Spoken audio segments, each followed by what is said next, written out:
Do you still believe that your suffering is an inevitable part of life, dictated by your circumstances? What if the crushing weight of your exams, the gnawing fear of the future, and the endless sleepless nights aren't the fault of your situation, but of your thoughts about it? The suffering feels undeniably real, but it's not the external event. It's the narrative you construct internally. The relief, the profound liberation, lies in understanding this simple truth. It's not the thing, it's what you think about the thing. When a relationship ends or a job is lost, why do some spiral into a vortex of self-blame, repeating, "You're not good enough," while others find a path forward? This insidious inner voice is the true architect of despair. It whispers supposed truths, but the ultimate relief, the pivotal moment of awakening, comes with the realization, I'm hearing a thought, not truth. This voice is not an oracle. It's merely a pattern of neural activity, a collection of words that hold no inherent power over your worth or your future. Consider two individuals, both stuck in the exact same traffic jam. One pounds the steering wheel, consumed by rage and frustration. The other calmly enjoys their favorite music, at peace with the delay. The event is identical, yet their experiences are worlds apart. This isn't magic. It's the profound power of thought. Your thoughts don't just interpret reality, they actively create your reality. The external world offers raw data, but your internal processing, your thinking, is what shapes your emotional and psychological landscape. The prison of the mind is self-constructed, and its bars are forged from your own beliefs about the world and yourself. The concept of meritocracy, the idea that success is solely a result of individual talent and effort, is a pervasive illusion taught from childhood. Society relentlessly promotes the notion that good people win in the end, and that hard work guarantees reward. Yet a brutally honest look at power, politics, business, and life reveals a starkly different reality. The fundamental step in dismantling this illusion begins within. We are taught to identify with our internal monologues, to believe that our thoughts are the essence of who we are. However, this is a profound misidentification. Imagine a person in meditation, observing their thoughts drift by like transient clouds. They are not the storm nor the sunshine, but the vast silent sky in which these meteorological phenomena appear and disappear. The liberating truth is, you are the awareness observing the thoughts, not the thinker. This realization is the first crack in the prison of the mind, a recognition that the relentless voice of judgment, fear, and ambition is not your true self. The illusion of meritocracy thrives on our unconscious reactivity, our entanglement with the thoughts that drive our actions and emotions. Consider someone caught in a spiral of panic. The conventional response is to try and solve the problem that triggered the panic. However, true relief often comes not from resolution, but from a shift in perspective. When that person catches themselves mid-panic, takes a conscious breath, and becomes present, the tension dissolves. Not because the external problem magically vanished, but because awareness returned. This power of present moment awareness allows us to step outside the conditioned responses and the societal narratives that dictate our worth and potential. It allows us to see the game, rather than be merely a player consumed by its rules. Society often encourages us to resist discomfort, to chase an idealized version of success, and to suppress anything that doesn't fit the winning narrative. This resistance, however, is a direct perpetuator of suffering. Think of a person who relentlessly avoids their grief, constantly distracting themselves from loneliness with endless activity. The tension builds, a pressure cooker of unacknowledged emotion. The illusion of meritocracy tells them to be strong, to move on, to conquer their feelings. But true liberation begins with surrender.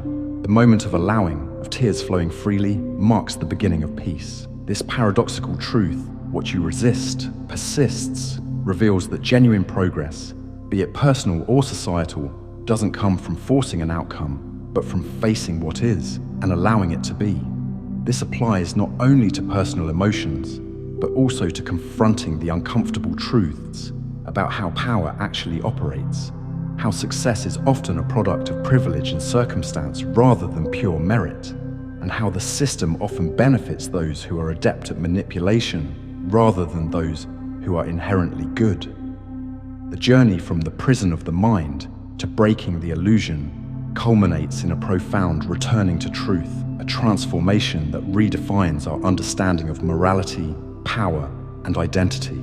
The author's core concept is a radical re-evaluation of our intrinsic nature, arguing that many of our deeply ingrained beliefs about self-improvement and external control are not pathways to fulfillment, but rather detours from an already present state of wholeness. Society often extols the virtues of control over one's destiny, one's environment, one's very self.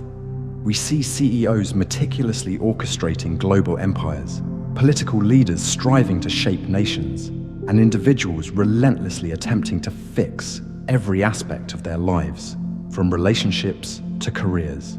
This relentless pursuit of control, however, often leads to burnout, exhaustion, and a sense of perpetual inadequacy.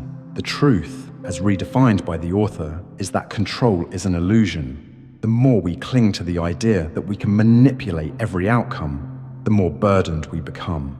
Realization dawns when the exhaustive effort to fix everything gives way to a profound letting go, a surrender to the unfolding of life. This isn't passivity, but a recognition that true lightness and effectiveness emerge when we release the grip of imagined control, allowing us to respond to reality as it is, rather than as we wish it to be. This mirrors the wisdom of Stoic philosophers like Marcus Aurelius, who emphasize differentiating between what is within our control and what is not, advocating for inner tranquility despite external chaos. Our modern world, particularly through the pervasive self-help industry, constantly reinforces the narrative that we are inherently broken and in need of fixing. Individuals become addicted to an endless cycle of self-improvement, videos, books, and workshops, perpetually searching for the missing piece. This perpetuates a false identity, that of a flawed being requiring constant repair. The author boldly redefines identity by asserting a radical truth. You're not broken, you've just been believing broken thoughts. This is a fundamental shift from a deficit-based model of self to one of inherent wholeness. Think of the spiritual traditions that emphasize an innate perfection, an unburdened self beneath layers of conditioning. This concept challenges the very foundation of consumerism, an ambition often celebrated in powerful figures and companies that thrive on creating perceived needs. Instead, it posits that true transformation arises not from adding something new, but from shedding the false beliefs that obscure our natural state of well-being. The relentless pursuit of external markers of success, wealth, status, recognition is often driven by an underlying belief that these will bring peace. Yet, history is replete with examples of powerful figures and empires that achieved immense external success, only to find internal turmoil. From the conquests of Alexander the Great to the seemingly endless growth models of modern corporations, the search for peace through external acquisition often proves futile. The ultimate truth, as revealed in the book, is that peace was always there, under the noise. It is not an elusive state to be found, but an inherent quality to be realized. After exhausting all external searches, the moment of profound stillness, of simply being present, unveils a pre-existing tranquility. This redefines truth, not as an intellectual construct or a goal to be attained, but as an experiential reality that resides within, obscured only by the incessant mental chatter and the societal programming that directs our attention outwards. It's a return to the self, a realization that our true identity is not defined by our achievements or our struggles, but by the quiet awareness that underlies them all. We've been taught to cling, to control, to wrestle with our inner demons and conquer our negative thoughts. The relentless self-improvement industry promises a never-ending battle against our perceived flaws. But what if the path to peace isn't about fighting, but about letting go? Imagine the struggle, the constant mental wrestling match, the desperate attempts to banish worries or force positivity.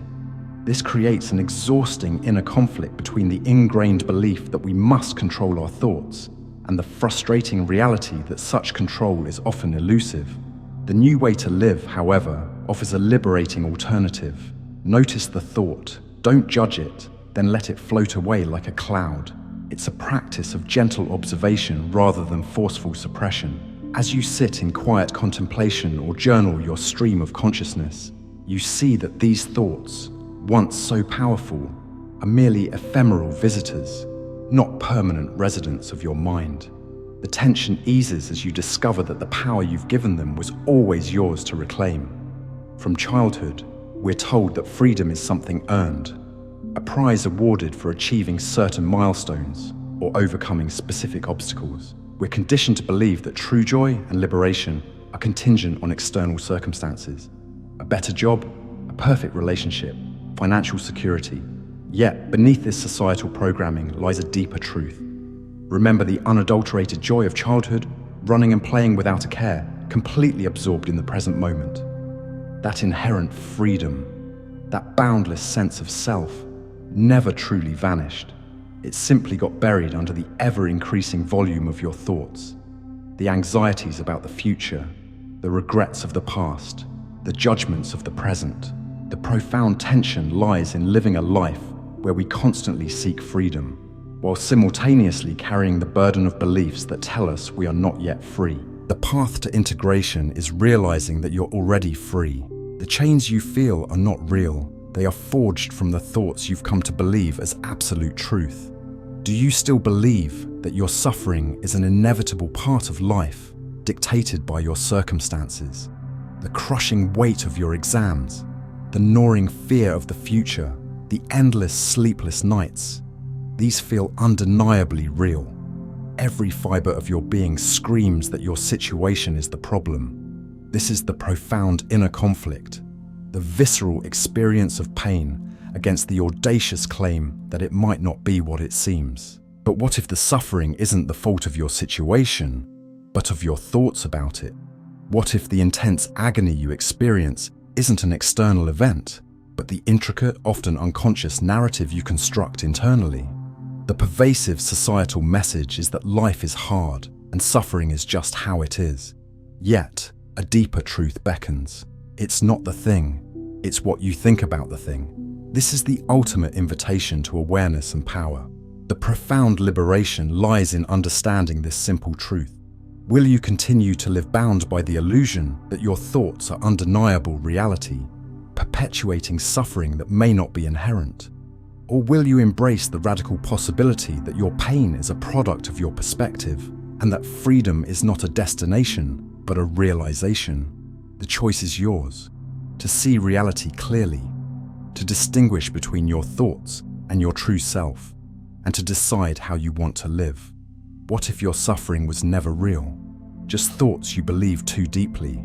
Join our community seeking truth. Like this video, share it freely, and subscribe for continuous growth.